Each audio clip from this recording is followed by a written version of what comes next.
bergerak berbagi untuk negeri, guru penggerak majukan pendidikan, guru penggerak menghamba pada murid, kreatif rancang pembelajaran, hargai potensi, tingkatkan prestasi, lahirkan profil pelajar Pancasila. Belajar, bergerak, berbagi untuk negeri, kita menjalin kolaborasi. Belajar, bergerak, berbagi untuk negeri, demi bakti pada Ibu Pertiwi.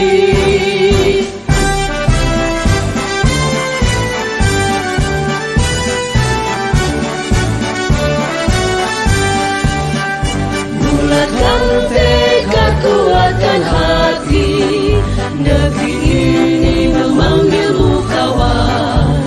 Belajar, bergerak, berbagi untuk negeri, guru penggerak majukan pendidikan, guru penggerak menghamba pada murid, kreatif rancang pembelajaran, hargai potensi, tingkatkan prestasi, lahirkan profil pelajar Pancasila. Belajar, bergerak, berbagi untuk negeri, kita menjalin kolaborasi. Belajar, bergerak, berbagi untuk negeri, demi bakti pada Ibu Pertiwi. Belajar, bergerak, berbagi untuk negeri, kita menjalin kolaborasi. Bismillahirrahmanirrahim. Assalamualaikum warahmatullahi wabarakatuh. Waalaikumsalam warahmatullahi wabarakatuh. Yang terhormat Bapak Kepala SMK Negeri 4 Banjar, Bapak Dr. O. Kosidin SPD MM. Yang saya hormati Bapak Ibu Wakil Kepala SMK Negeri 4 Banjar beserta staf. Yang saya hormati Bapak Ibu peserta diseminasi kaitan dengan budaya positif. Terima kasih atas kehadirannya. Puji dan syukur kehadiran Allah Subhanahu wa Ta'ala bahwasanya kita masih diberikan nikmat sehat yang luar biasa, sehingga kita masih bisa diberikan kesempatan untuk berkumpul di kegiatan diseminasi. Sholawat beserta salam kita limpahkan kepada junjungan kita Habibana wa Nabiyana Muhammad SAW, kepada keluarganya, kepada sahabatnya, sampai kepada kita selaku umatnya. Baik, saya di sini akan membacakan rundown kegiatan acara diseminasi. Yang pertama adalah pembukaan, yang kedua sambutan sekaligus membuka kegiatan diseminasi, kemudian yang ketiga adalah pemaparan materi dari 3 calon guru penggerak, kemudian yang keempat tanya jawab, kemudian yang keempat penutup. Baik, untuk membuka acara ini kita buka bersama-sama dengan bacaan basmalah. Bismillahirrahmanirrahim. Untuk selanjutnya sambutan sekaligus membuka kegiatan diseminasi yang hal ini diberikan kepada Bapak Kepala Sekolah atau yang mewakilinya.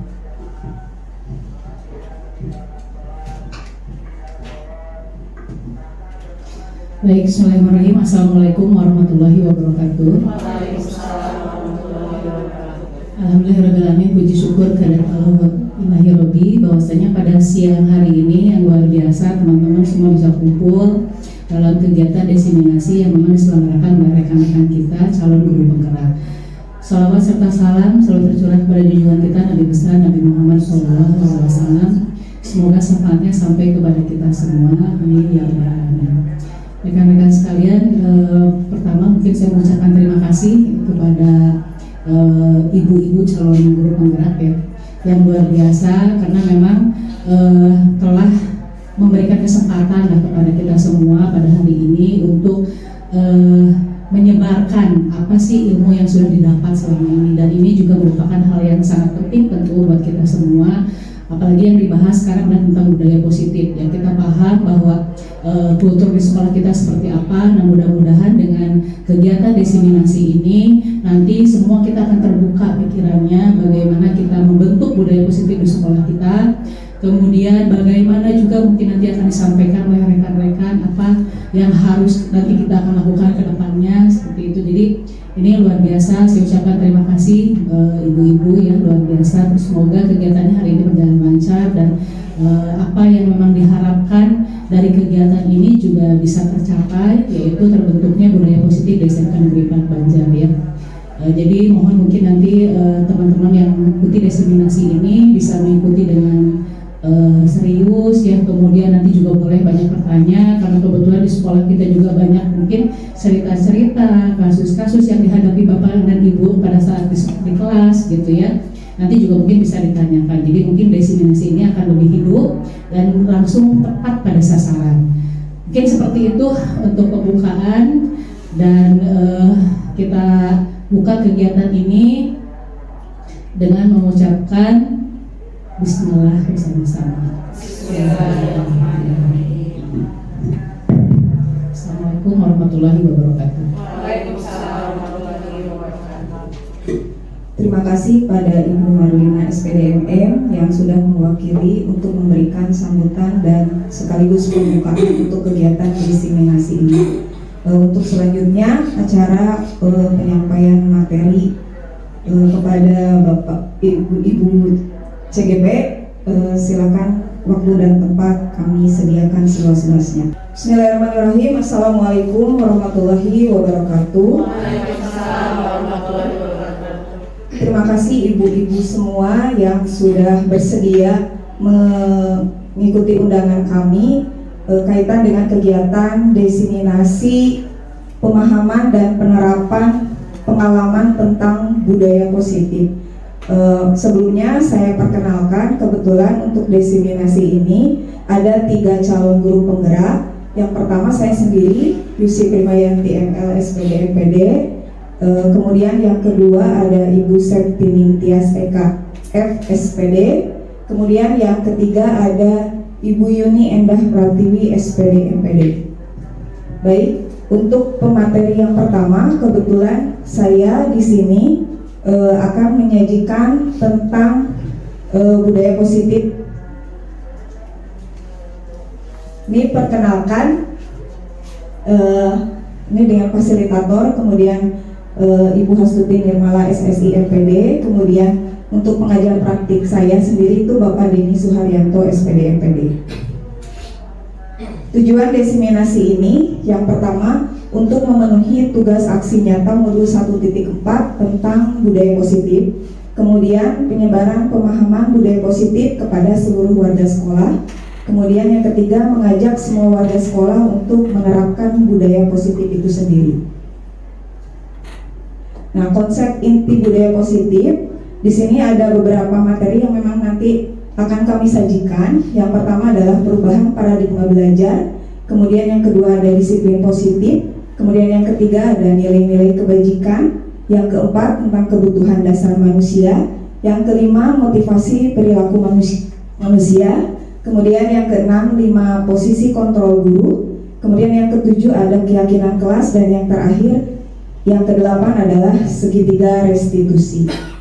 Baik, ibu-ibu semua, untuk memulai pada kegiatan ini, karena ini kaitannya dengan budaya positif, kita tagline positif atau garis bawahi tentang positif itu sendiri. Sebelum memulai, kita biar auranya munculnya aura positif, ada sedikit ice breaking terlebih dahulu, gitu ya, untuk memunculkan motivasi atau aura positif itu sendiri. Kebetulan kan ini ada silakan berhadap-hadapan. Nanti kemudian ibu-ibu tidak banyak yang harus dilakukan, tapi melakukan tersenyum atau tertawa selama 30 detik sambil berhadap-hadapan. Lihat pasangan yang berhadap-hadapannya, tatap matanya, kemudian saling memberikan senyuman dan tertawa. Baik, silakan ibu-ibu untuk berdiri sebentar sambil peregangan otot juga. sesuai aturan ya, nanti ketika ibu-ibu semua sudah punya pasangannya, coba ditatap pasangannya, tatap matanya, kemudian selama 30 detik memberikan senyuman terbaik ibu semua kepada pasangannya. Mau senyuman atau tertawa silahkan. Biasanya tertawa itu setelah senyuman biasanya dilanjutkan dengan tertawa gitu. Oke, siap? 30 detik ya. Saya lihat dari jam itu ya. 1, 2, 3.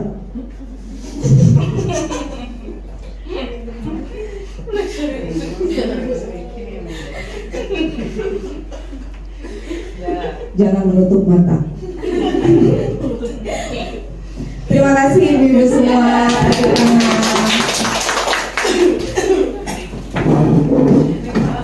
Mudah-mudahan dengan kita saling memberikan senyuman itu sudah menunjukkan aura yang positif sehingga kita semangat untuk melaksanakan kegiatan deseminasi ini.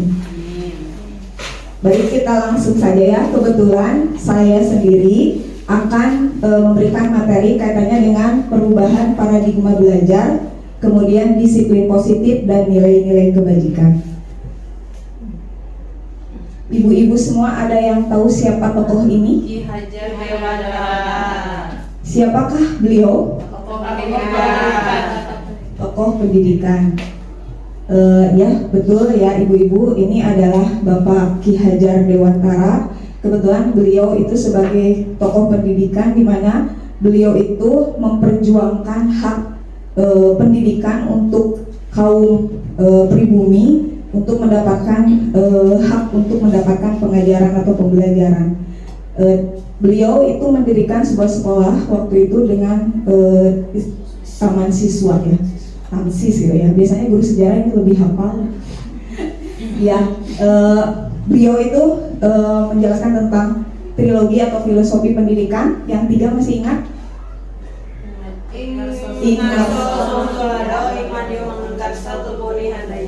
Ingarso Sungtulodo, Ingmadia Mangunkarso, Tutpuri Handayani. Ya, dengan filosofi-filosofi tersebut itu dijadikan sebagai dasar kita, apalagi kita sendiri itu adalah sebagai seorang guru atau seorang pendidik, gitu ya.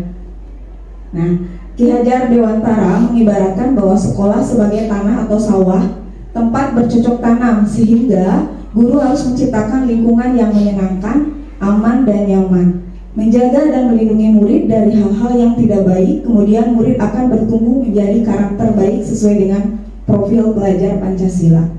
Kita ibaratkan siswa atau murid itu sendiri adalah bibit tanaman yang akan kita tumbuhkan, gitu ya.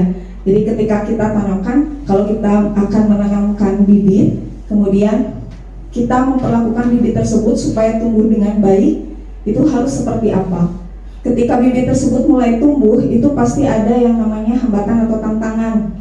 Misalkan hama, tanaman yang akan mengganggu. Nah itu, jadi beliau ini mengibaratkan bahwa kita ini adalah seperti petani, di mana kita akan menjaga tanaman yang kita tanam gitu. Kalau guru atau pendidik sudah mengibaratkan seperti itu, kita bisa menjadi seorang pendidik yang luar biasa.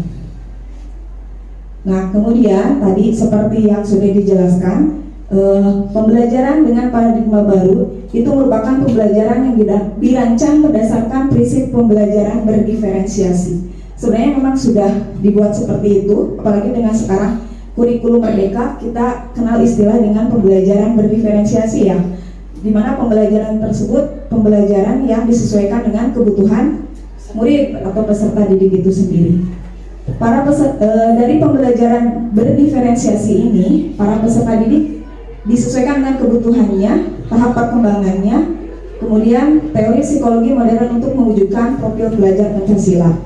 Nah, profil pelajar Pancasila di sini yang sudah kita pahami dan sudah kita ketahui, nanti si peserta didik tersebut harus memiliki beriman, bertakwa pada Tuhan Yang Maha Esa, berakhlak mulia, berkebinekaan global, bergotong royong, kreatif, bernalar kritis dan mandiri, gitu ya.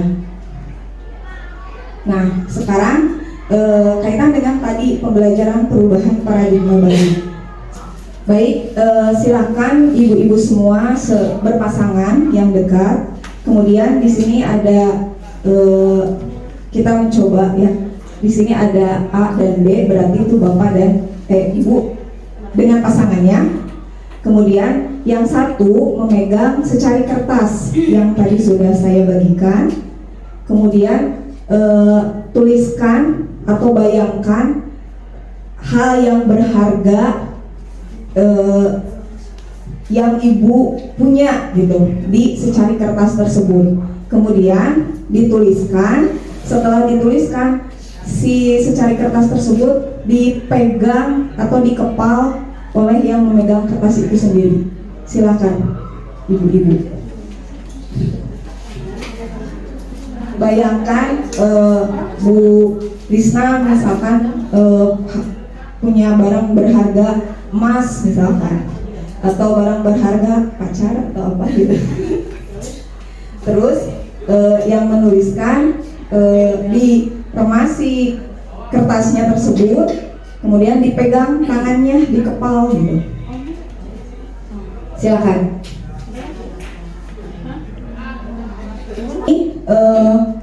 Mencoba sekuat tenaga dengan berbagai cara untuk meminta Anda memberikan benda tersebut.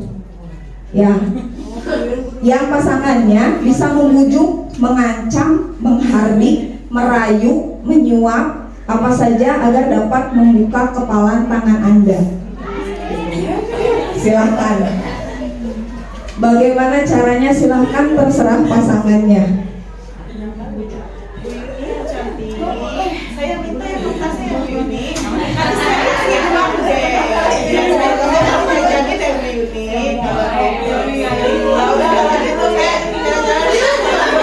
Bisa merayu atau bisa mengancam.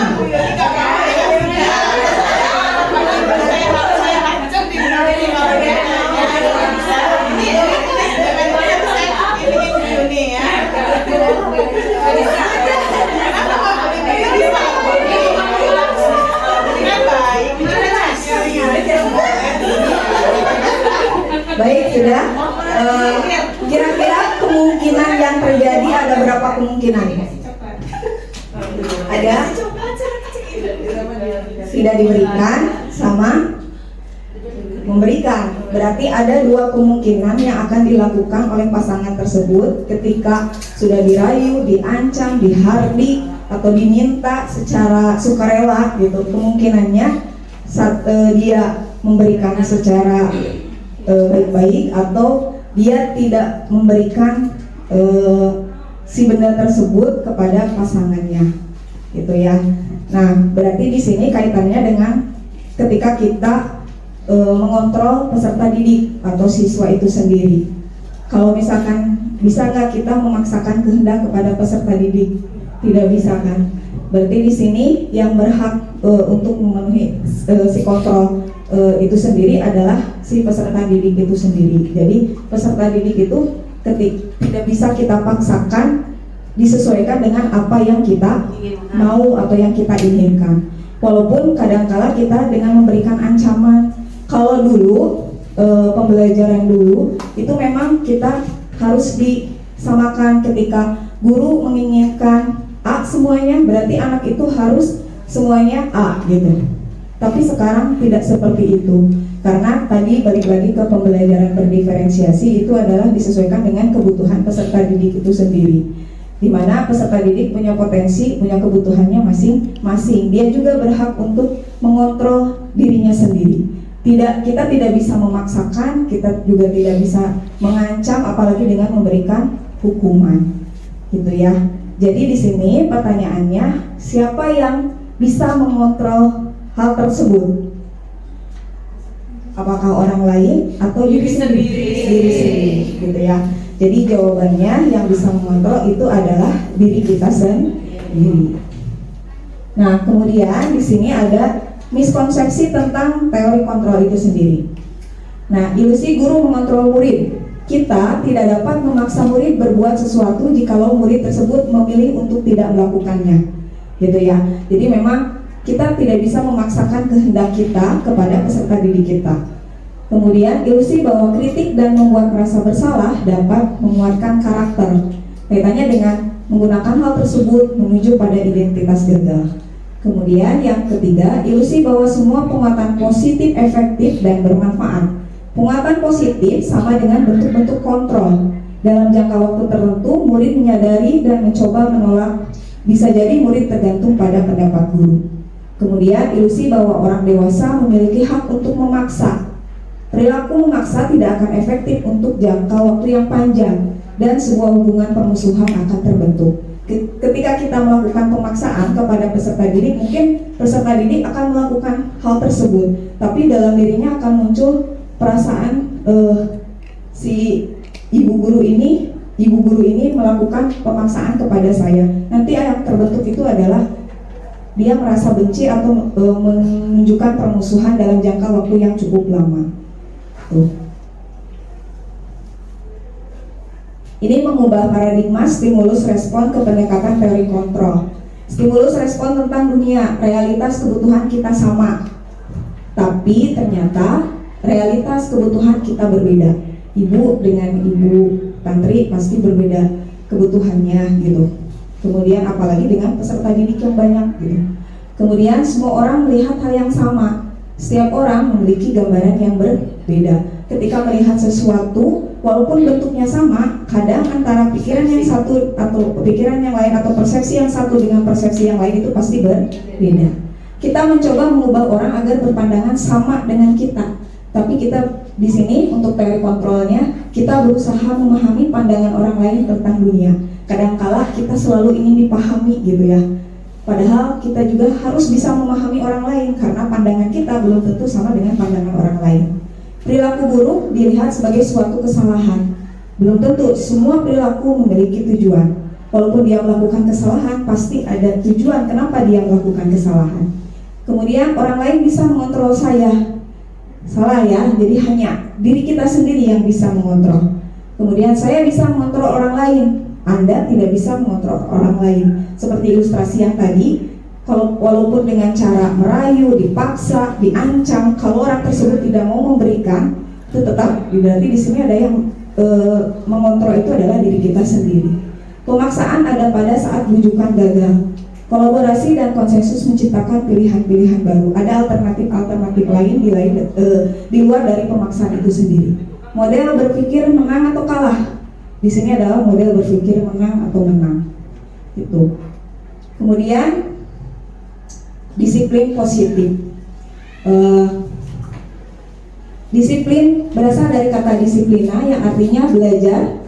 Disiplina mengacu pada disiplin diri yang memiliki tanggung jawab terhadap apa yang dilakukannya berdasarkan nilai-nilai yang diyakini. Kemudian disiplin positif merupakan salah satu cara penerapan disiplin yang bertujuan untuk menumbuhkan kesadaran serta memberdayakan peserta didik tanpa imbalan atau penghargaan atau reward, ancaman atau hukuman. Kemudian sebagai pendidik, tujuan kita adalah menciptakan peserta didik yang memiliki disiplin diri sehingga mereka berperilaku mengacu kepada nilai-nilai kebajikan universal dan memiliki motivasi intrinsik dalam perubahan perilaku ke arah yang lebih baik. Misalnya kalau disiplin positif itu harusnya munculnya dari diri kita sendiri, dari intrinsik atau dari internal. Kalaupun misalkan orang tersebut tidak bisa kita disiplinkan, kita bisa mendisiplinkan orang tersebut dengan secara ekstrinsik atau orang lain yang mendisiplinkan orang tersebut. Kemudian nilai-nilai kebajikan tadi sudah ada istilah nilai-nilai kebajikan universal yang akan dibentuk.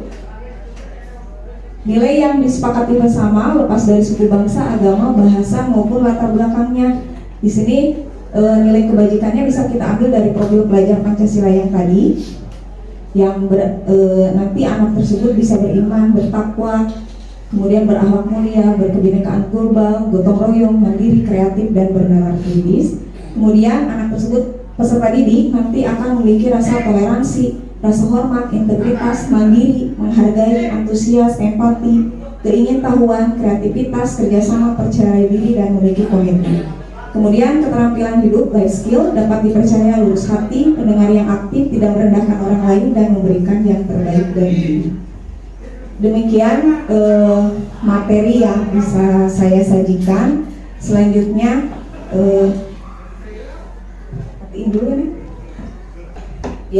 jadi kesimpulannya, disiplin positif itu merupakan pendekatan mendidik anak untuk melakukan kontrol diri dan pembentukan kepercayaan diri.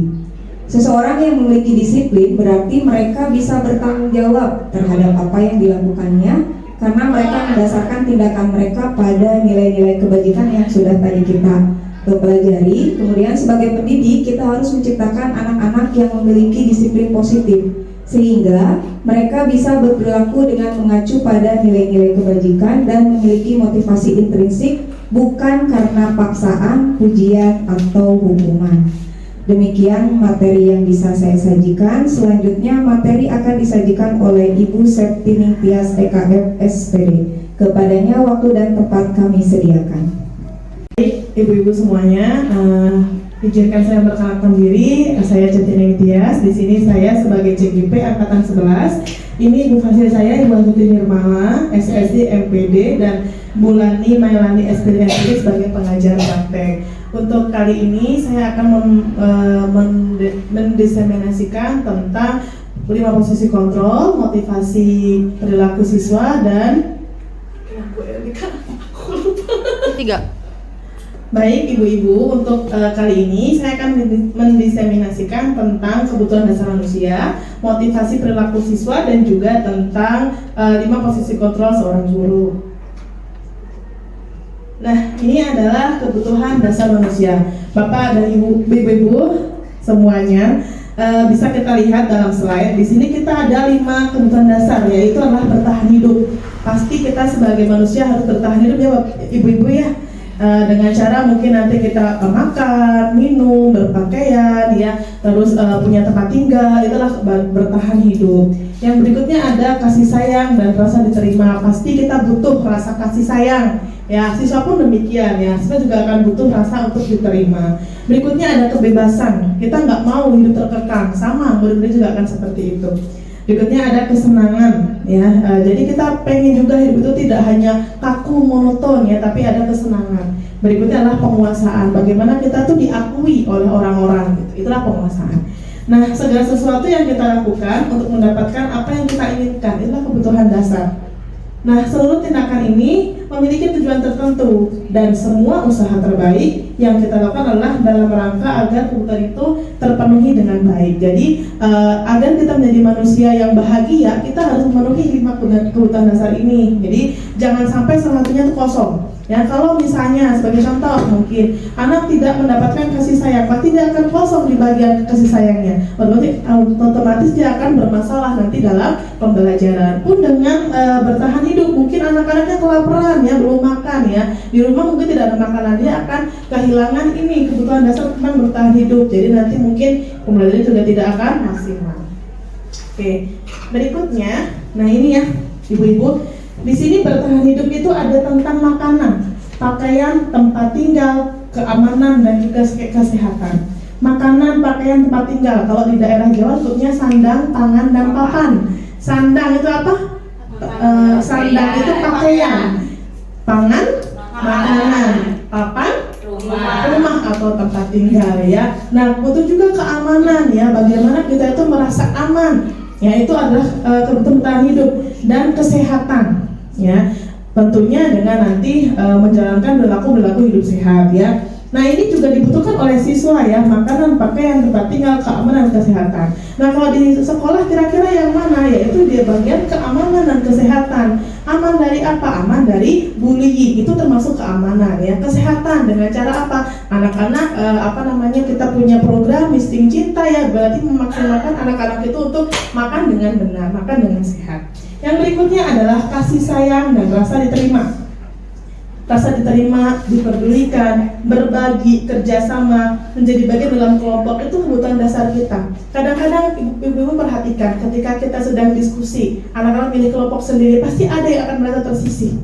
Ada yang punya geng, ada yang nggak punya geng. Nah, itu berarti tidak terpenuhi kebutuhan dasarnya untuk diterima. oleh lingkungannya. Kadang ada mungkin anak itu mungkin males, anak itu mungkin bandel, anak itu mungkin punya kelebihan yang lain mungkin ya, yang anak-anak itu tidak suka, jadi dia menjadi terasing. Nah itu kan berarti rasa diterimanya itu tidak diperoleh oleh siswa.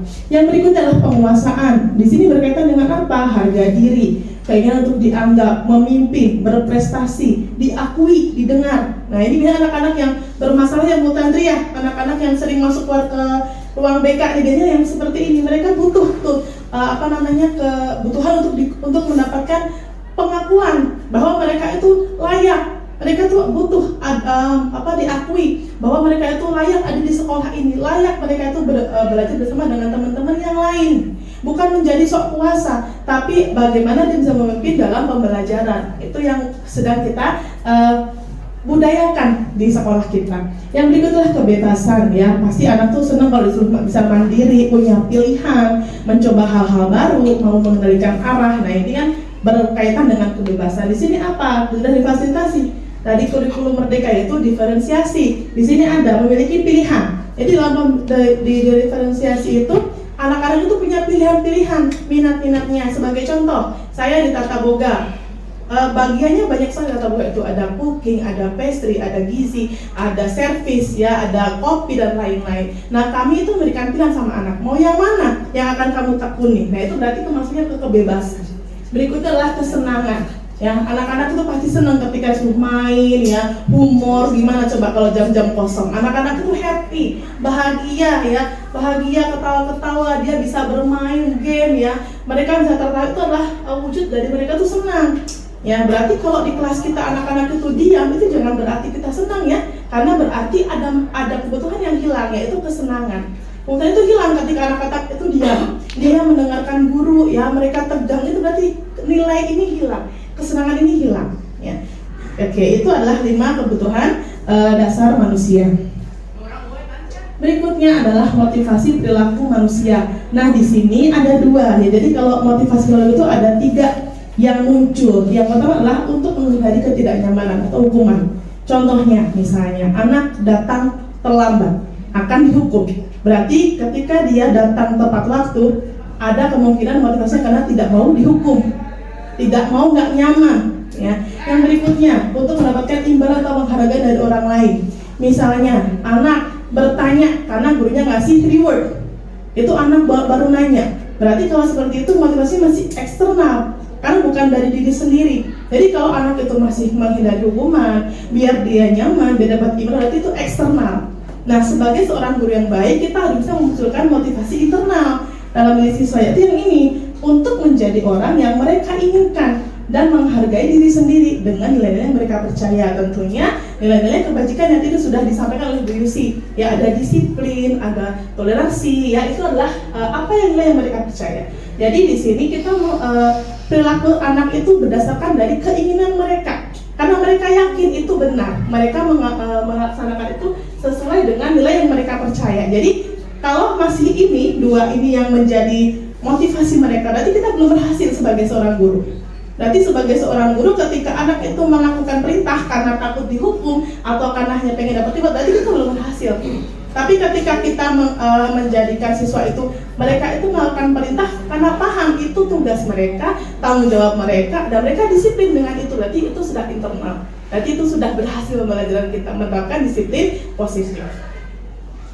Nah, untuk yang berikutnya, di sini ada pengertian perbedaan dari hukuman, konsekuensi, dan juga restitusi. Mungkin ibu-ibu pernah mendengar kata-kata hukuman ya, kalau kamu sering ya, sering kita dengar hukuman, konsekuensi. Kalau restitusi mungkin pernah dengar? Jarang ya. Oke, jadi di sini kita bisa lihat perbedaannya. Kalau hukuman itu tidak terencana, tiba-tiba anak datang terlambat nyapu, anak datang terlambat pungut sampah, berarti itu hukuman, ya. Atau kalau konsekuensi itu terencana. Misalnya, kita sudah bikin kesepakatan di dalam kelas tidak boleh main HP. Ketika anak melanggar, berarti ada konsekuensi, HP diambil, itu konsekuensi. Kita sudah tahu nih dari awal anak, ketika saya main HP diambil, berarti itu konsekuensi. Kalau restitusi itu adalah bagaimana proses menciptakan kondisi untuk murid memperbaiki kesalahan. Ketika dia main HP, bagaimana dia memperbaiki kesalahannya dengan main HP itu restitusi. Berikutnya, kalau hukuman itu murid tidak tahu apa yang akan terjadi, tidak dilibatkan, bersifat satu arah dari gurunya aja, ya, dan berupa hukuman fisik atau psikis. Hukuman fisik mungkin nggak nyapu, ngepel, hukuman psikis dimarahin, ya. Mungkin kadang ada guru yang mungkin kata-katanya kasar, ya, menghardik. Nah, itu kan berarti hukuman. Kalau konsekuensi itu murid dibuatnya tetap nyaman. Dia paham ketika dia salah, berarti dia punya konsekuensi. Itu berarti dia paham. Berikutnya, sikap guru selalu memonitor murid. Kalau restitusi itu ada proses kolaborasi. Jadi guru dan murid itu ada kolaborasi, ada kerjasama, ya, untuk menciptakan atau mengajarkan murid untuk mencari solusi. Jadi ketika dia salah, ya, dia harus cari solusinya seperti apa. Itu adalah restitusi. Nah, kalau hukuman ini sifatnya adalah negatif.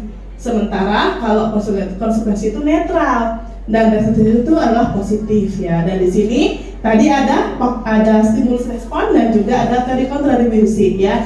Kalau hukuman itu paksaan, awas ya, awas kamu ya, itu berarti paksaan, ada hukuman, ada ancaman, itu hukuman. Kalau netral itu coba lakukan yang saya katakan, ya, itu respon. Apakah ini yang sesungguhnya kamu ingin lakukan? Berarti itu adalah kontrol, ya, itu adalah di restitusi. Nah, terakhir, ya, ini ada tentang penghargaan. Maaf, jadi di sini penghargaan itu kira-kira perlu nggak, ibu-ibu? Penghargaan itu perlu nggak kira-kira? Tapi kira-kira kalau penghargaannya berlebihan, kira-kira bagaimana?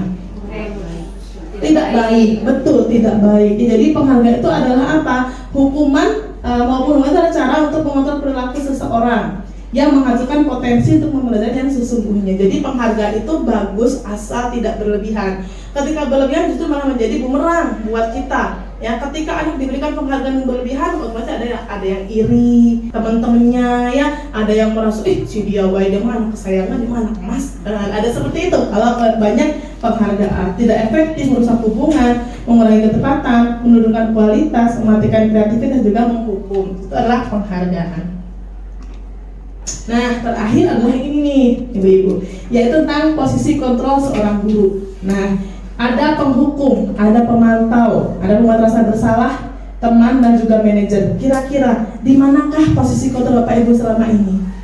Ada di manakah? Apakah sebagai teman yang santai dengan temannya, santai dengan muridnya manggil nama pun tidak apa-apa, ya, atau mungkin bisa ketawa-ketawa tanpa batas sama anak muridnya? Mungkin enggak, ya.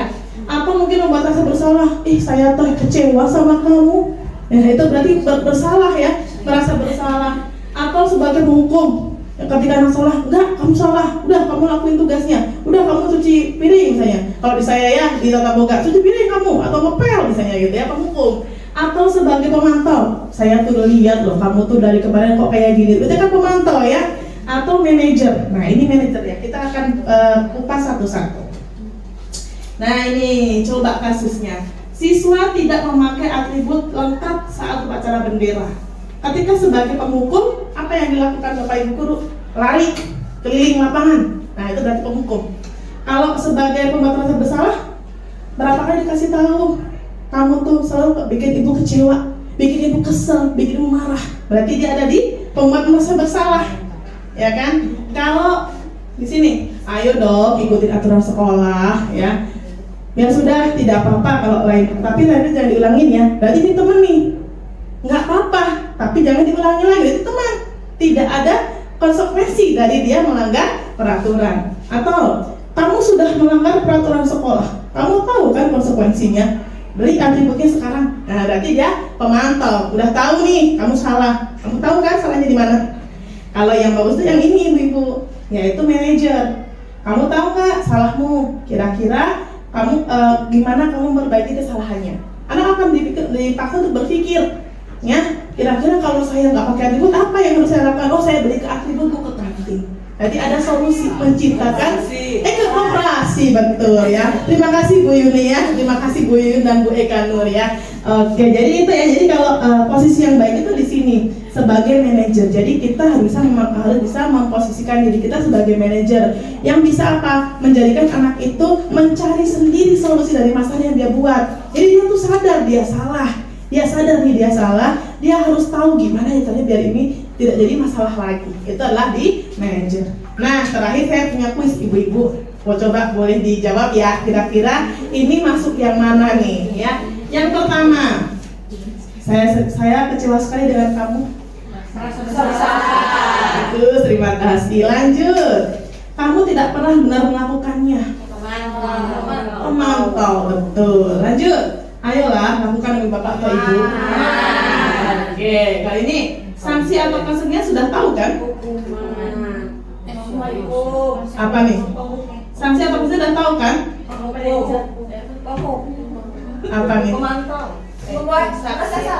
Apa? Ayo, kira-kira. Sama yang ini bedanya apa?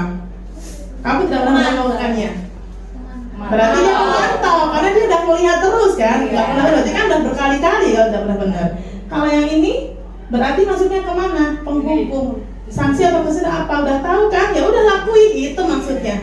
Ya, jadi penghukum. Kamu tahu kan sanksinya apa? Kamu tahu kan apa yang kamu lakukan? Silahkan lakukan. Berarti itu penghukum. Nah, di sini nih yang manajer. Apa rencanamu untuk menyelesaikan masalah ini? Ini adalah manajer. Jadi ini yang harus kita rubah mindsetnya ibu-ibu. Jadi ketika kita pun mendapatkan anak-anak yang bermasalah, ya posisikan diri kita sebagai manajer. Jadi anak itu terbuka dengan kita, anak itu paham apa salahnya, dan dia akan mencari sendiri solusi dari salah itu. Jadi bukan kita yang berikan solusi, tapi anak mencari sendiri. Karena kalau kita beri solusi, anak terhukum pasti. Kalau ya udah silahkan kamu lakuin ini, pasti anak akan merasa terhukum. Ada akan muncul permusuhan nanti sama gurunya. Ya karena jujur saya dulu seperti itu. Waktu zaman SMK saya punya guru, gurunya tuh nyebelin banget ya. Saya tuh pernah dimarah-marahin di depan teman-teman. Jadi saya tuh dendam. Ya, saya dendam sampai bertahun-tahun saya dendam dengan guru itu. Saya nggak tahu salah saya apa. Karena apa? Saya dihukum. Nah itu perasaan yang tidak bagus. Berlanjut itu tidak bagus ya. Maka sebagai seorang guru saya berusaha jangan seperti itu. Saya berusaha untuk anak-anak itu, dengan saya itu mereka itu ngerti ada batasnya. Saya sudah guru mereka dan mereka tuh bisa nyaman ketika dengan saya ngobrol tuh nyaman. Nah disinilah posisinya sebagai seorang manajer. Oke, mungkin itu ya yang bisa saya sampaikan untuk diseminasi kali ini. Untuk berikutnya kepada Ibu Yuni saya persilahkan. Assalamualaikum warahmatullahi wabarakatuh. Waalaikumsalam warahmatullahi wabarakatuh. Baik, terima kasih Ibu-ibu sudah hadir di sini untuk mengikuti diseminasi dari saya. Sebelumnya perkenalkan, nama saya Yuni Endah Pratiwi, SPD MPD. Dan di sini ada Ibu Ilya Arfa, SPD GR sebagai fasilitator saya, dan Bapak Musafa MPD selaku pengajar praktik. Pada kesempatan ini saya akan memaparkan terkait keyakinan kelas dan segitiga restitusi. Ini masih ada kaitannya seperti yang tadi Ibu Yusi dan Ibu Tia sampaikan, cuman ini lebih ke praktek langsung mungkin ya, aplikasinya. Nah, di sini ada keyakinan kelas. Di sini ada pertanyaan juga, mungkin mengapa harus keyakinan kelas? Mengapa bukan peraturan kelas? Mungkin ibu-ibu ada yang sudah tahu apa itu keyakinan kelas? Coba siapa? Baik, yang ibu tahu saja, tidak harus tepat ya. Ada yang tahu? Ayo, apa itu keyakinan kelas dan peraturan kelas ya? Ya silahkan Ibu Tami. Bismillahirrahmanirrahim. Coba dijawab ya Bu. Keyakinan kelas merupakan disiplin positif yang bisa diterapkan dalam membangun budaya positif di sekolah. Ya. Kalau peraturan sekolah itu lebih ke aturan tapi tidak cenderung untuk diikuti. Kadang-kadang lebih banyak dilanggarnya kalau peraturan itu. Baik. Terima kasih Ibu Tantri. Ini akan ada tambahkan Ibu Yusi silakan. Kalau peraturan kelas biasanya bersifat universal, itu sekolah yang membuat peraturan tersebut. Kelas ya Bu ya. Peraturan kelas. Oh iya, peraturan kelas gitu. Dan sifatnya lebih memaksa. Kalau keyakinan kelas biasanya itu berdasarkan hasil kesepakatan antara guru dengan peserta didik tersebut, supaya keyakinan kelas di sini memberikan pembelajaran yang dirasa aman, nyaman, Dan lancar dalam pembelajaran. Iya, baik, terima kasih Ibu Tantri dan Ibu Yusi ya yang sudah memberikan tanggapannya terkait dengan keyakinan kelas dan peraturan kelas. Kenapa harus keyakinan kelas? kenapa bukan peraturan kelas? Baik, untuk yang selanjutnya di sini dilihat kalau peraturan kelas itu merupakan seperangkat aturan dan pedoman yang dapat dibuat oleh guru untuk membantu mengelola perilaku siswa dan memastikan suasana belajar yang positif. Jadi peraturannya itu dibuat oleh gurunya berdasarkan pertimbangan dari sisi guru. Kalau kata guru ini kayaknya baik nih, peraturan ini baik untuk anak-anak tanpa bertanya dulu ke anaknya setuju atau tidak, sepakat atau tidak. Nah, itu namanya peraturan kelas. Kemudian kalau untuk keyakinan kelas adalah seperangkat nilai dan prinsip yang disepakati bersama oleh guru dan siswa untuk menciptakan lingkungan belajar yang positif dan kondusif. Jadi ada kolaborasi antara guru dan siswa gitu. Kalau yang tadi satu arah, mungkin ini dua arah, disepakati bersama sehingga lingkungan belajarnya menjadi positif. Karena apa? Karena aturan yang dibuat itu atas kesepakatan bersama gitu. Karena kalau kesepakatan bersama, kecenderungan untuk menaati peraturan itu lebih besar karena kan kita yang buat gitu. Kenapa harus dilanggar seperti itu ya? Nah, di sini langsung ke rules-nya atau aturan-aturannya apabila Bapak Ibu belum melaksanakan yang namanya keyakinan kelas ya. Mungkin ibu-ibu di sini saya yakin ada yang sudah buat, ada yang belum juga ya.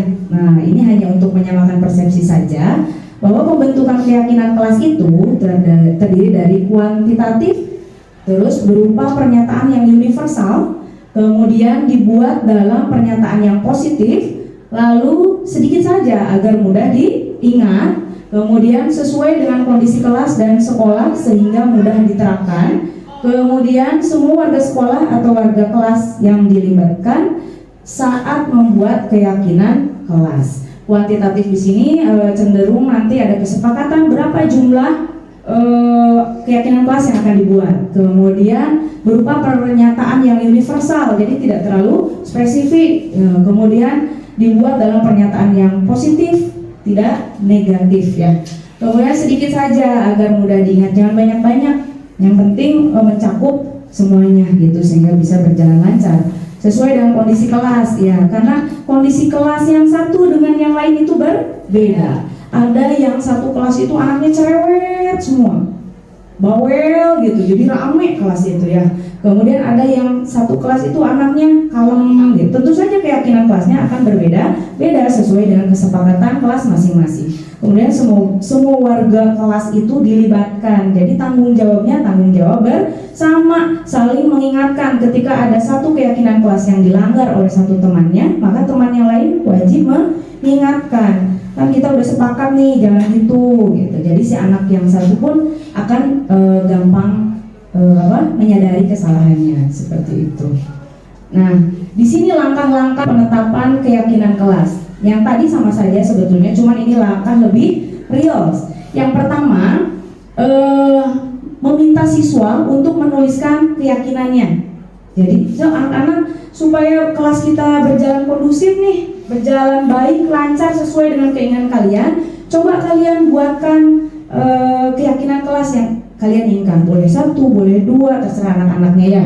Kemudian yang kedua itu membahas keyakinan kelas, keyakinan yang telah ditulis. Kan udah ada nih, udah banyak ya anak-anaknya udah nulis. Kalau biasanya kita pakai sticky note ya, maju ke depan, ditulis, terus dibahas satu-satu ya. Lalu ditanyakan lagi ke anak, benar nih mau yang ini? Iya gitu. Kemudian memilah keyakinan kelas. Biasanya satu anak dengan yang lain ada yang sama ya, ada yang satu jenis cuman kalimatnya agak beda. Yang satu contohnya jangan berisik, yang satu harus mendengarkan ketika diajar. Nah itu satu jenis, satu tipe, nanti dikumpulkan mana yang mau diangkat kalimatnya seperti itu. Kemudian mengubah keyakinan agar menjadi kalimat positif, yang tadinya tidak atau jangan gitu dirubah menjadi kalimat yang positif, digantikan dengan persamaan kalimat yang sama tetapi bentuknya positif.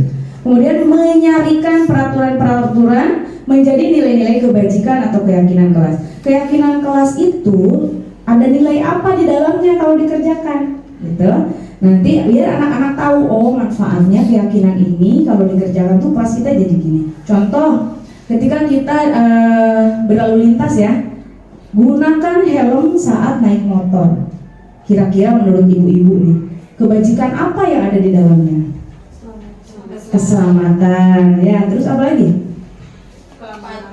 Patuh ya, disiplin sesuai aturan, kemudian ketertiban, keamanan juga. Itu contoh kebajikannya. Kemudian kalau sudah semuanya ada, lalu disepakati ya keyakinan kelas itu. Yuk, kita udah punya nih beberapa 6 contohnya keyakinan kelas. Ayo kita sepakati mulai hari ini kalian harus menjalankan keyakinan kelas ini selama pembelajaran. Kalau kita guru mata pelajaran ya berlakunya untuk pelajaran kita. Ya, kalau untuk wali kelas contohnya buat berarti untuk kelasnya, gitu. Kalau sekolah ya untuk sekolahnya, skupnya beda-beda.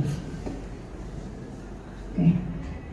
Nah sebelum ini coba saya ingin supaya lebih jelas ibu-ibu ya, nanti kalau dipraktekkan di kelas, coba kita akan buat contoh keyakinan kelas. Coba menurut nanti kita buat langkah-langkahnya seperti ini. Minta siswa untuk menuliskan keyakinan, kita buat satu aja dulu. Coba langsung aja ya, disebutkan. Coba contohnya apa? Contohnya apa? Tidak bermain HP saat belajar. Ya, contohnya itu ya, tidak bermain HP saat belajar di kelas. Ada lagi apa contohnya? Ya Bu Yulis. Tidak membuang sampah di kelas. Ya, tidak buang sampah di kelas. Udah punya 2 ya contohnya itu. Kemudian kita bahas nih keyakinan yang telah ditulis itu yang udah dibuat tadi. Oh, berarti nanti tuh nggak boleh tuh main HP gitu. Yang ini sampah harus bersih, di sini nggak boleh ada sampah. Kemudian langkah berikutnya dipilah. Berarti dari sini tadi ada 2 hal yang berbeda. Yang satu terkait sampah, ya yang satu penggunaan HP. Kemudian mengubah keyakinan agar jadi kalimat positif. Yang tadi yang Bu Yuyun kan tidak menggunakan HP ya saat belajar di kelas. Coba kita rubah ke narasi yang lain, tetapi yang positif. Contohnya apa? Bisa dirubah jadi? Bisa bijak dalam menggunakan HP. Iya betul Bu Eka, bijak dalam menggunakan HP di kelas contohnya ya. Kemudian yang Bu Yulis tadi, tidak buang sampah di kelas. Coba Kebersihan sebagian dari iman. boleh, kebersihan sebagian dari iman. Atau ada lagi? Menjaga kebersihan. Boleh, menjaga kebersihan. Nah itu jadi 2 ya, udah punya contohnya. Kemudian nanti menyarikan peraturan menjadi nilai-nilai kebajikan. Kita tanya lagi ke anak-anaknya, anak-anak, kalau kita menjaga kebersihan sebagai dari iman itu, apa kira-kira kebajikan di dalamnya? Sehat. Iya, kalau bersih kan jadi sehat. Kalau yang tadi bijak dalam penggunaan HP, kira-kira nilai kebajikannya apa? Tertib, disiplin, jadi nyaman ya, nyambung gitu ke pembelajarannya. Betul. Kemudian disepakati lah, mulai besok kita nggak boleh buang sampah di kelas, terus nggak boleh main HP ketika pembelajaran, kecuali memang diperlukan. Gurunya yang bilang coba browsing, baru boleh ya. Jangan sampai main game di kelas. Nah, di sini saya sudah buatkan contoh, ya, contoh pembuatannya. Ini langkah-langkahnya seperti ini.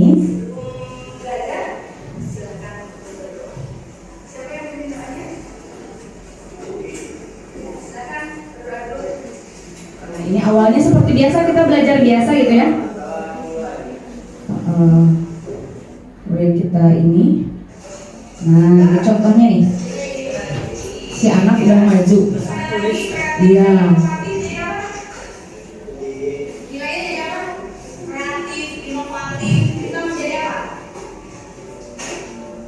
Nah itu contohnya ya, contoh pembuatannya nanti ibu bisa kerjakan atau laksanakan di kelas. Oke, itu tadi tentang keyakinan kelas. Kalau yang ini ada segitiga restitusi yang tadi Bu Tias bahas ya. Ya, di sini adalah suatu proses dialog yang dijalankan oleh guru agar dapat menghasilkan murid yang mandiri dan bertanggung jawab. Itu fungsinya. Di sini ada 3 langkahnya. Yang pertama, menstabilkan identitas. Yang kedua, validasi tindakan yang salah. Kemudian yang ketiga, menanyakan keyakinan. Ini kaitannya dengan apabila kita menemui satu kasus ya dengan anak-anak atau anak-anak sedang membuat suatu kesalahan gitu. Ada tindakannya, coba kita sambil refleksi ya. Bapak Ibu sudah begini atau belum gitu. Kalau belum, mari kita perbaiki sama-sama. Oke. Yang pertama, ketika restitusi, segitiga restitusi itu yang pertama menstabilkan identitas ya.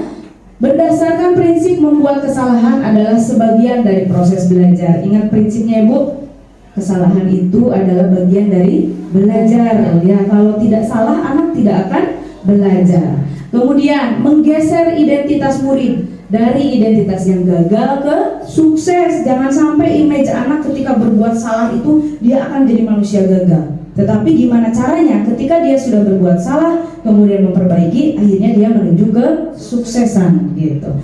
Terus jangan mengkritik murid yang sedang mengalami identitas gagal. Udah mah dia sedang terpuruk, merasa salah, gagal, kita langsung mengkritik kamu sih, kamu gitu. Jadi anak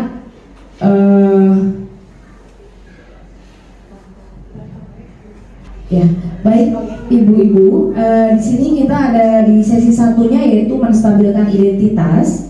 Langkahnya yaitu berdasarkan prinsip membuat kesalahan adalah sebagian dari proses pembelajaran ya. Artinya adalah bahwa ketika anak membuat kesalahan, situlah anak belajar. Kemudian menggeser identitas murid dari identitas gagal ke sukses. Jadi bagaimana di restitusi ini membuat anak yang melakukan kesalahan itu merasa gagal, dia itu menjadi berpikir bahwa kesalahannya itu ketika diperbaiki maka akan membuat dia menjadi sukses, seperti itu.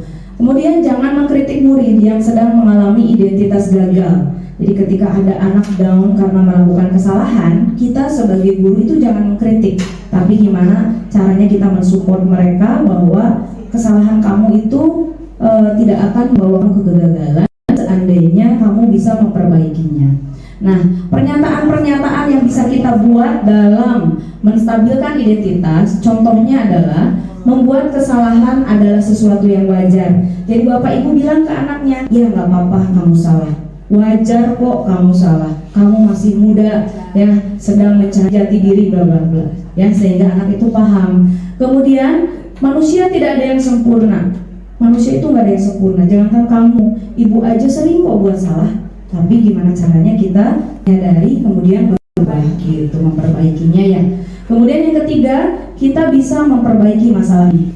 Kamu harus yakin bahwa dari masalah ini pasti ada solusinya. Perbaiki, jangan sampai keulang lagi gitu.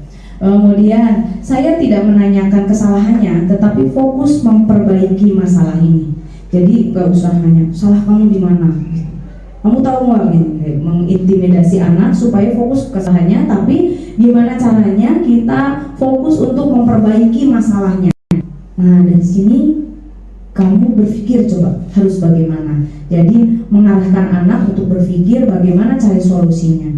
Kemudian yang kelima, apakah saat ini kamu tengah menjadi orang yang baik untuk dirimu sendiri? Nah tanyakan ke anaknya posisi anak itu lagi di mana. Ketika dia sangat ngebu, saya lagi posisinya nggak baik. Nah, menurut kamu harusnya gimana? Seperti itu ya. Kemudian dari tadi yang sudah distabilkan tuh si anak yang tadinya kaget ya, merasa ketakutan ketika dipanggil sama ibu-ibu sama bapak gurunya ya.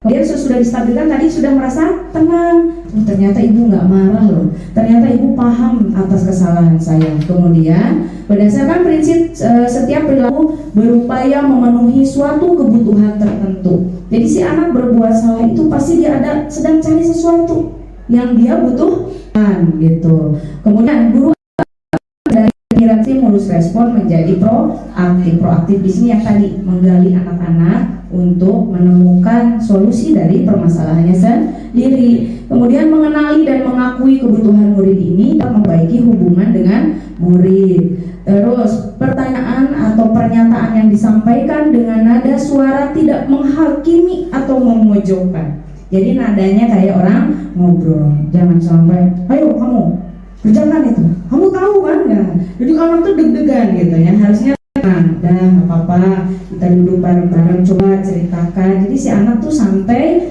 dan otaknya bisa berkembang. Pertanyaan atau pernyataan yang bisa kita lontarkan nih ketika memvalidasi tindakan yang salah. Satu, kamu bisa saja bertindak lebih gegabah lagi dari ini. Seandainya kamu tidak berpikir untuk berubah, untuk memperbaiki. Kemudian kamu bukan melakukannya tanpa suatu alasan tertentu. Jadi kita itu mendorong anak-anak untuk berpikir apa alasannya melakukan itu, supaya dia tahu tuh dan suatu hari tidak terulang lagi. Kamu melakukannya karena mempertahankan sesuatu yang penting. Seperti tadi yang Bu Yusi ya, kita ngisi sesuatu yang penting dalam hidup kita, kemudian dipertahankan bagaimanapun caranya, walaupun terkadang caranya salah. Contohnya anak-anak seumuran anak-anak kita yang SMK, harga dirinya sedang tinggi. Ketika tersentuh saja sama orang lain merasa direndahkan, maka dia akan membela dirinya sekuat mereka bisa, gitu. Walaupun itu negatif ya. Kemudian mungkin kamu bisa mempelajari suatu perilaku baru yang lebih efektif. Bersediakan kamu mempelajarinya, daripada kamu merasa tersinggung terus nonjok anaknya ya sampai berantem gitu. Coba cari yang lain yang lebih efektif. Apa contohnya gitu? Apakah dengan prestasi atau dengan apa gitu? Ya, anak kebuka pikirannya. Kemudian yang sesi ketiga yaitu menanyakan keyakinan ya. Termotivasi intrinsik dan atau internal. Jadi dia harus munculnya itu dari dirinya sendiri, bukan karena kita yang ngasih tahu, bukan karena orang lain. Kalau kata tadi Mutias ya, hukuman, dia menghindari melakukan itu karena takut hukum. Nah bukan gitu, tetapi karena memang ada manfaat dari dirinya. Dia belajar karena ingin pintar, bukan ingin dipuji oleh gurunya, bukan pengen dapat nilai, bukan pengen dapat hadiah, tapi karena memang pengen pintar buat bekal dia hidup di masa depan. Kemudian saat perilaku tervalidasi dan identitas sukses telah stabil, maka murid telah siap mengaitkan keyakinannya dengan tindakan yang salah. Dikaitkan dengan keyakinan-keyakinan yang sudah ada. Contohnya tadi ya, keyakinan kelas. Ketika keyakinannya menjaga kebersihan, kemudian dia buang sampah, maka dia akan mengaitkan sendiri, oh ini loh akibatnya ya, jadi tidak sehat, jadi ini, jadi itu gitu.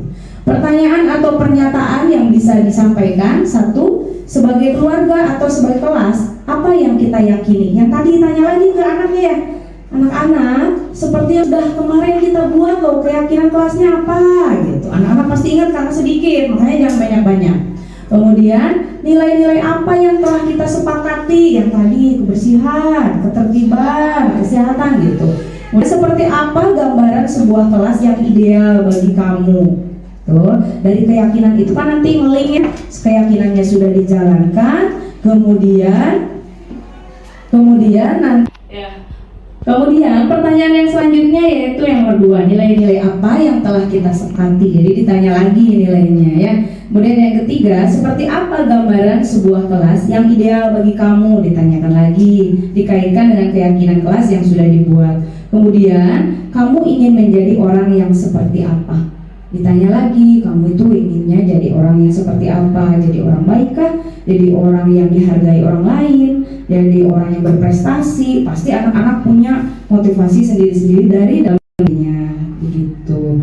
Nah ini salah satu contoh video restitusi yang sudah saya lakukan.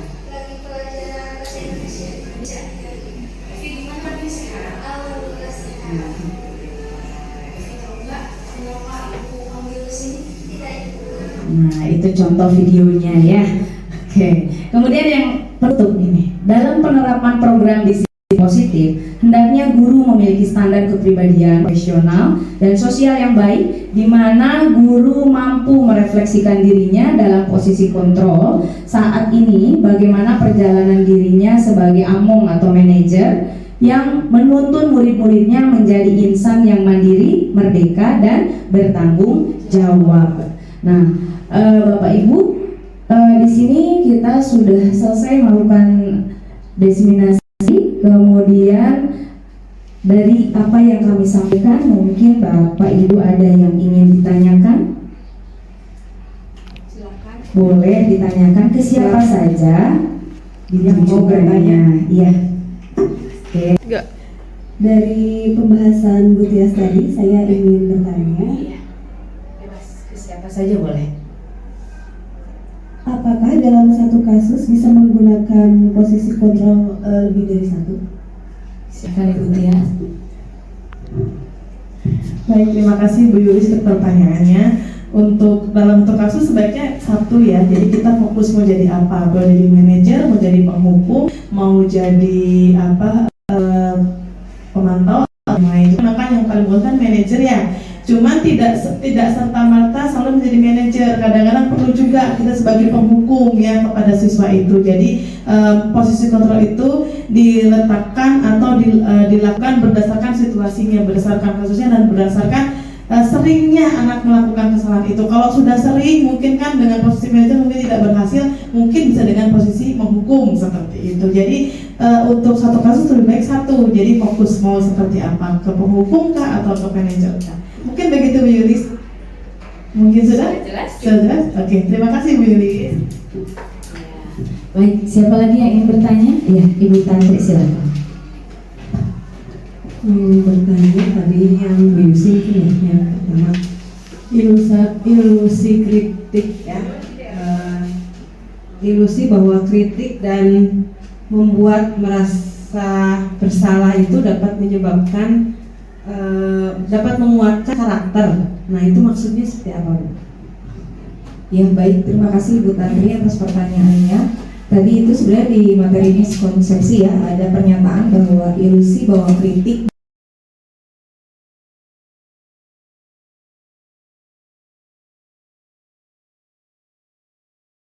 Baik, terima kasih atas pertanyaannya Bu Tantri. Tadi kaitannya dengan materi miskonsepsi, ada pernyataan bahwa ilusi bahwa kritik dan membuat merasa bersalah dapat menguatkan karakter. Dalam hal ini adalah ke peserta didik itu sendiri. Ini menyiratkan ketika tersebut dilakukan itu membuat seseorang atau peserta didik merasa bersalah atas kesalahan yang dilakukan. Maka orang tersebut akan terdorong untuk memperbaiki diri menjadi pribadi yang lebih baik. Tapi di sisi lain hal tersebut justru membuat si peserta didik itu merasa orang yang teridentitas gagal karena peserta si anak tersebut akan merasa orang yang terus bersalah gitu. Jadi akan terus meratapi kesalahannya sendiri dan tidak ada motivasi untuk memperbaiki kesalahan sebenarnya gitu. Kemudian mendorong perasaan negatif, jadi berpikirnya bahwa dia itu sering melakukan kesalahan gitu. Kalau diibaratkan labeling mungkin ya, jadi anak tersebut jadi anak yang sering melakukan kesalahan gitu. Itu jawabannya Bu Tantri. Sudah jelas Ibu? Sudah, terima kasih. Mungkin ada lagi yang ingin ditanyakan? Ya, ada yang mau ditanyakan? Bu Sri, ada yang mau ditanyakan Bu Sri?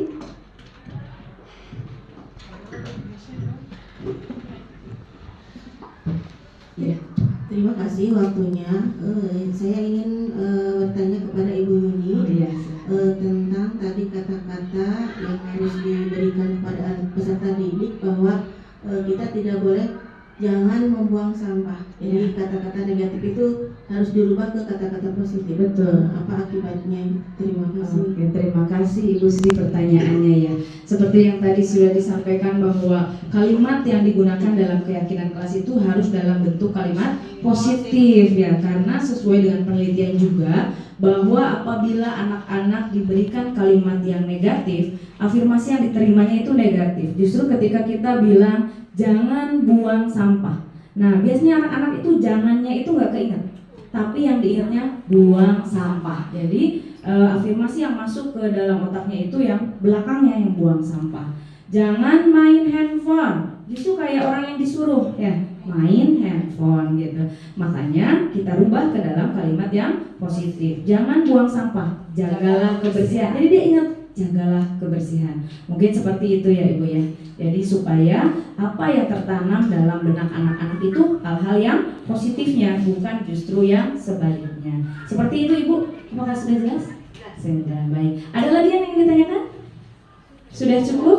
Baik. Terima kasih Ibu-ibu sudah mengikuti kegiatan ini dengan baik. Mudah-mudahan kegiatan kita pada hari ini memberikan manfaat untuk kita semua ya. Kita sama-sama belajar. Kami di sini bukan mengajari, bukan menggurui, tetapi sekedar sharing tentang pengalaman kami yang sudah kami dapat di kegiatan pendidikan guru penggerak. Mudah-mudahan banyak manfaatnya. Mohon maaf apabila selama kegiatan ini berjalan banyak kesalahan. Kami dari calon guru penggerak angkatan 11 mengucapkan terima kasih dan mohon maaf. Wassalamualaikum warahmatullahi wabarakatuh.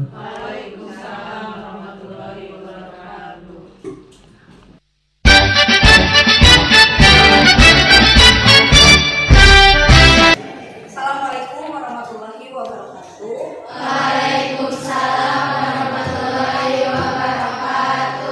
Apa kabar semuanya? Alhamdulillah. Di pertemuan awal ini untuk mata pelajaran kewirausahaan, kebetulan kita sekarang baru bertemu ya untuk memulai pembelajaran di kelas 11 di semester ganjil untuk tahun pelajaran 2024-2020. Nah, sebelum ke pembelajaran selanjutnya, kita akan membuat sebuah keyakinan kelas atau kesepakatan kelas ya. Di mana kesepakatan atau keyakinan kelas ini fungsinya untuk apa? Fungsinya itu adalah untuk memberikan batasan bagi ibu dan kalian hal-hal apa saja yang harus kita yakini, yang kita jadikan sebagai kebajikan universal supaya kita bisa melakukan proses pembelajaran dengan baik dan benar. Sebenarnya peraturan kelas peraturan sekolah sudah dibuat ya. Peraturan sekolah itu sudah dibuat. Kalau peraturan sekolah itu dibuat hanya melalui satu pihak tanpa melibatkan kalian semua kan. Jadi langsung ada tata tertibnya. Kalian dilarang menggunakan ini, dilarang harus menggunakan seragam seperti ini. Pembuatan tata tertib sekolah ini kan tidak melibatkan kalian dalam pembuatan peraturan ini kan, tapi langsung terbentuk tata tertib supaya kalian bisa disiplin gitu ya. Nah, untuk keyakinan kelas itu berarti kesepakatan antara ibu dengan kalian itu dalam pembelajaran kita itu harus bersikap seperti apa. Jadi untuk keyakinan kelas nantinya itu melibatkan dua pihak antara ibu dengan kalian sendiri. Oke, dan sudah siap? Sebelumnya ibu pasang terlebih dahulu ini ya. Ya dek, tunggu dek. Ya, udah. Ya, selanjutnya untuk membuat keyakinan kelas itu harus berdasarkan harapan-harapan atau impian kalian terlebih dahulu. Biasanya muncul dari dalam diri kalian. Mimpi itu atau harapan itu muncul untuk harapan diri kalian sendiri, kemudian harapan dengan teman satu kelasnya, kemudian harapan antara kalian dengan ibu sebagai guru yang akan memberikan pembelajaran. Coba ada yang bisa menyebutkan impian kalian atau harapan kalian untuk kelas ini itu apa saja? Acungkan tangan. Santi? Ingin memiliki kelas yang bersih dan bebas dari sampah. Ingin memiliki kelas yang bersih, bebas dari sampah. Ada lagi? Ya, lagi? Semua orang datang tepat waktu. Oke, yang lain? Ya. Solidaritas pertemanan. Yang lain? Boleh?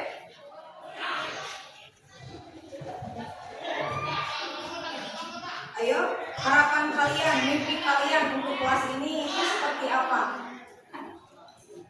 Ya, Fitri? Kerjasama dan kekompakan di kelas ini. Tadi udah kebersihan, terus datang tepat waktu. Yang ini solidaritas, kerjasama dan kekompakan. Ada lagi mimpi kalian? Mimpi kalian, masa kalian gak punya mimpi? Untuk kelas ini, untuk kelas kalian 11 MPLB 2, harapannya itu apa dalam satu semester ini?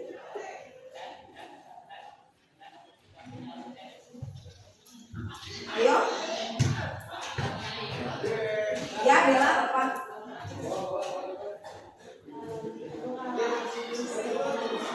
Ya. Kalau habis jajan dari kantin, tempat makannya harus dikembalikan lagi ke kantin. Oke, karena kita di sini ada miskin cinta ya. Gitu. Jadi setelah makan itu si tempat makannya harus dibersihkan atau dirapikan kembali. Kalau dari kantin berarti harus dikembalikan lagi ke kantin. Yang lain? Rizky, apa? Kamu punya mimpi apa? Punya harapan apa di kelas?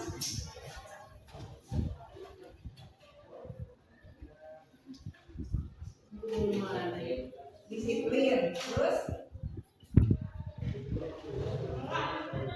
Yang lain? Ada yang mau bantu?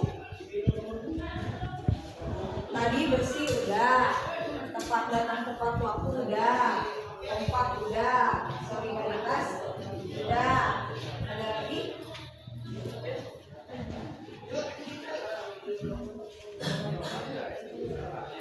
Penggunaan HP boleh nggak? Atau tidak boleh menggunakan HP? Kalian maunya seperti apa kalau dengan penggunaan HP? Diinstruksikan oleh ibu. Berarti penggunaan HP enggak. Terus kalau ada lagi yang mau menggunakan? Mengurangi PR, berarti mengurangi tugas, ya. Oke, ada lagi? Boleh, terserah mimpi kalian, harapan kalian itu seperti apa? Karena biasanya harapan itu bisa terwujud awalnya itu dari mimpi kalian sendiri. Oke, kalau tidak ada, cukupkan tadi. Kalau dirasa udah cukup dengan apa yang kalian sebutkan. Nah, sekarang kalian ibu bagikan sticky note. Kalian nanti tuliskan harapan atau mimpi kalian dalam sticky note ini. Walaupun misalkan tadi kalian merasa malu untuk mengungkapkannya, kalian ungkapkan dalam sticky note ini. Semuanya harus berpartisipasi. Oke, nah sekarang ibu sudah membagikan sticky note. Coba kalian isikan atau tuliskan dalam sticky note tersebut. Kalian tuliskan kesepakatan kelas yang akan kita sepakati untuk nantinya kita jadikan sebagai pihak tersebut. Nah, tadi kan kalian sudah menyebutkan impian harapan kalian untuk kelas ini ya. Sekarang coba tuangkan dalam tulisan di sticky note tersebut. Ayo tuliskan. Nanti kalau sudah kalian tempelkan di sini, ya.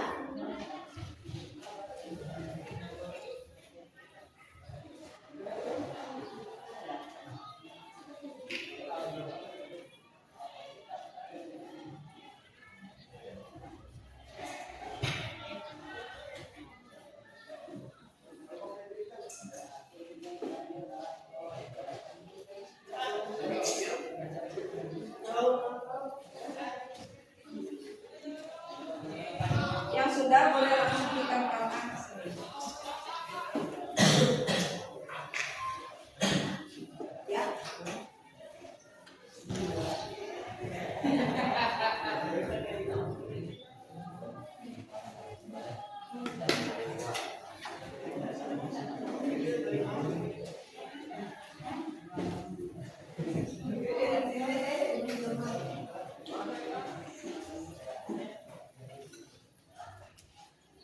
Ayo yang lainnya semuanya.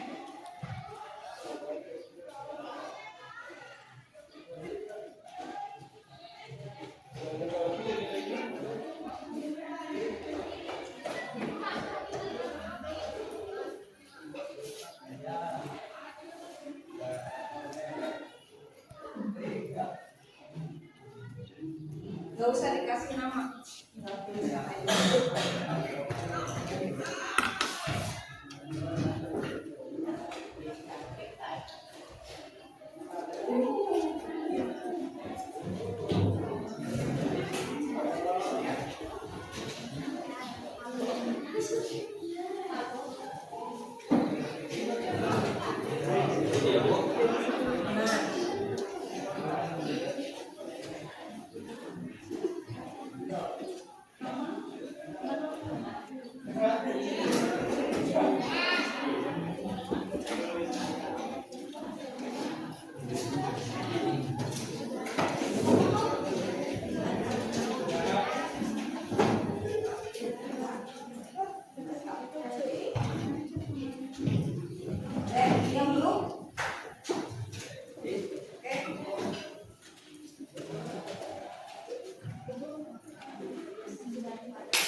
kelas yang bersih, yang bebas dari sampah.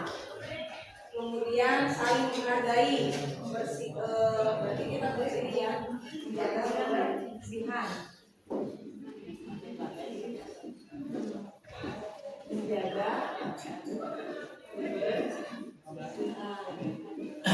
terus saling menghargai, bagus sekali.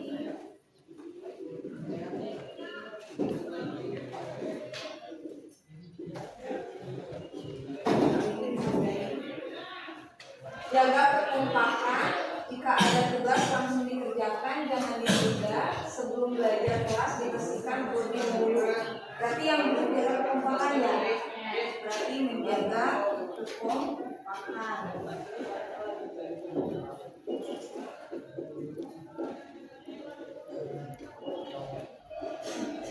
Jika ada tugas langsung dikerjakan, jangan ditunda. Berarti itu lebih kepada disiplin ya. Oke, disiplin terhadap tugas berarti. Disiplin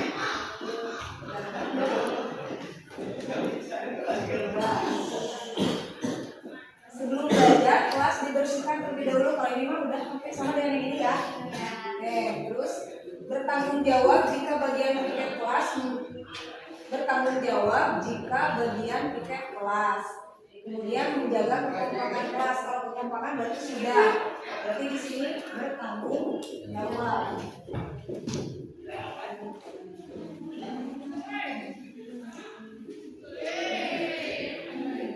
Kemudian petugas piket datang 20 menit sebelum bel pelajaran dimulai. Lebih kepada disiplin ya.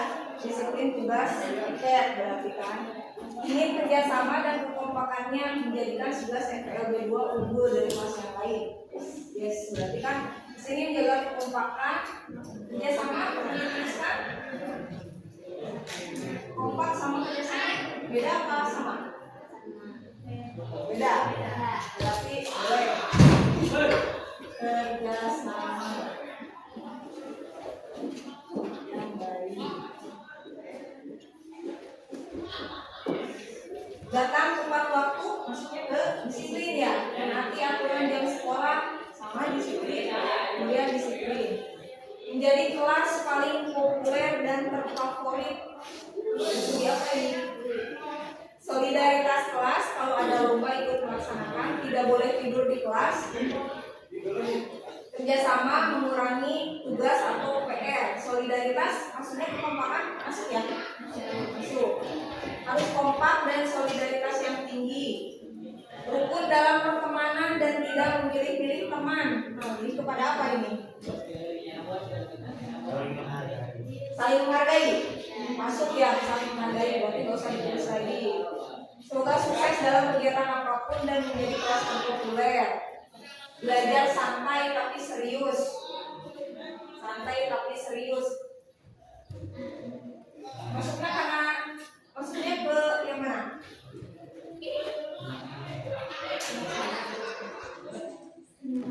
Kenyamanan. Kenyamanan luas.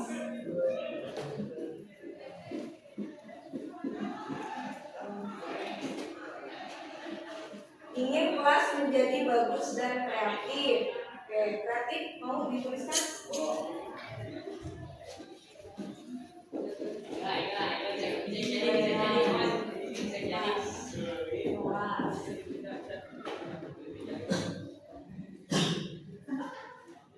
Kompak, saling menghargai, tanpa membedakan, disiplin waktu, hasil bersih, tenang, tidak berisik, berarti kenyamanan, amanan kelas, ya.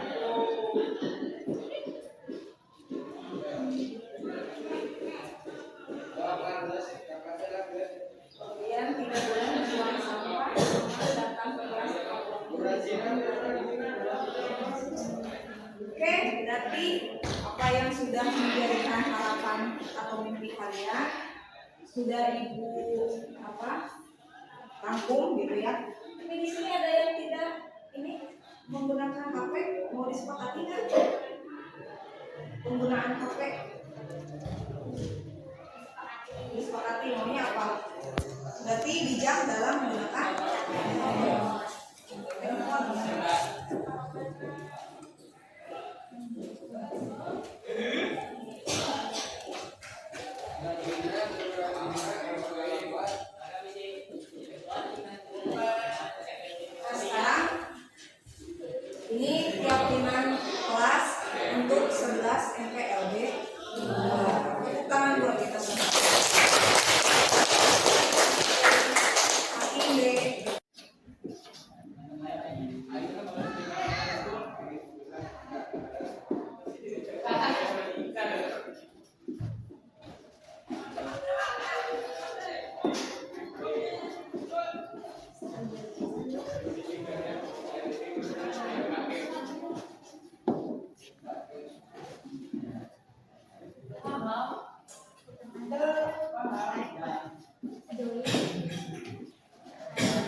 Sok yang lainnya langsung di mana aja, bebas. Gak harus berurutan.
Radit, Santi, tadi Ibu dapat laporan dari guru piket pada saat di kantin. Katanya kalian sedang ada dalam masalah. Ibu sebagai wali kelas, kira-kira bisa membantu.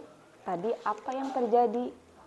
Iya Bu, tadi pas waktu istirahat kita main lempar-lemparan makanan di kantin dan gak sengaja kena muka Ibu Yuyun selaku guru matematika ketika beliau sedang berjalan.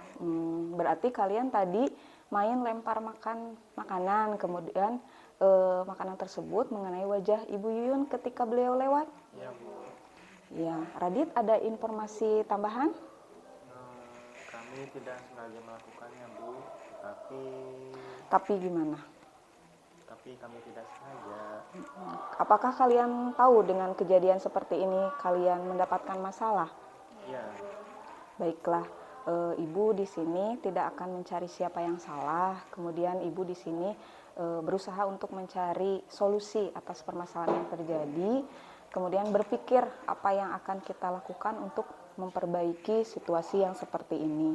Kalian pasti melakukan hal ini ada alasannya. Kebayang gitu, pasti seru pada saat kalian main lempar makanan gitu ya. Ya, Ibu bisa bayangkan kalian merasa senang melakukannya. Tetapi kalian harus tahu bahwa hal tersebut itu merugikan orang lain.